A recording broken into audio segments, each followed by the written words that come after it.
বন্ধুরা, সবাই কেমন আছেন? আমি আবার আপনাদের সামনে নতুন এক ধরনের কবিতা নিয়ে চলে এলাম। আমাদের চারপাশে যে সমস্ত বিশেষ চাহিদা সম্পন্ন মানুষদের আমরা দেখি, অনেক সময় আমরা তাদের সাহায্যের হাত বাড়িয়ে দিই না।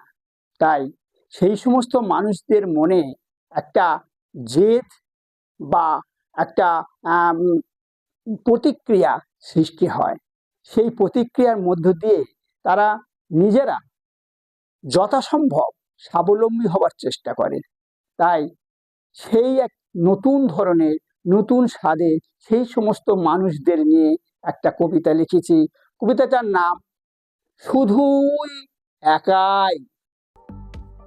আমি তো রাস্তার ধারে হাত বাড়িয়ে বলবো না, বাবু গো তোমরা কে আছো, আমার হাতটা ধরো, আমাকে দয়া করো, পার করিয়ে দাও, পার করিয়ে দাও জনবহুল যানবাহন জ্যামে বহুল রাস্তাটা। না, আমি তা বলবো না। আমি তো পার হবই, হ্যাঁ, রাস্তাটা পার হব একাই, শুধু একাই, শুধু একাই।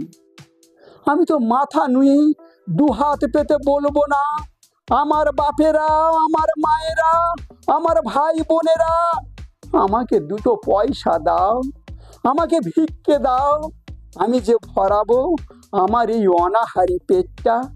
না, আমি তা বলবো না।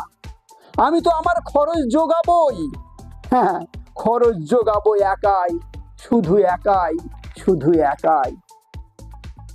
আমি তো নেব না কারো দেওয়া কোনো দান, কাড়বো না কারো সুখের স্বপ্ন, ভাঙবো না কারো ঘর, ভিক্ষাবৃত্তিকে বৃত্তি হিসাবে নেব না মেনে, চলবো সোজা হয়ে মাথা উঁচু করে।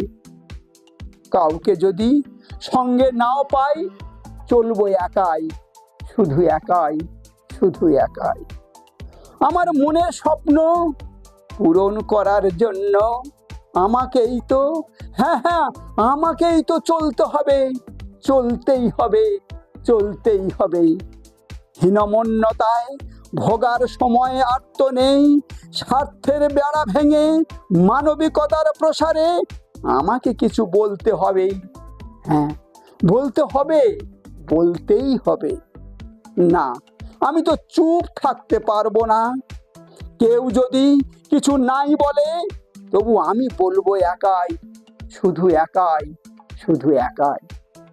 কবিতাটা কেমন লাগলো বন্ধুরা কমেন্ট করে জানাবেন। যারা নতুন তারা সাবস্ক্রাইব করবেন, এবং যারা ভালো মনে করবেন অবশ্যই কমেন্ট করবেন। ধন্যবাদ।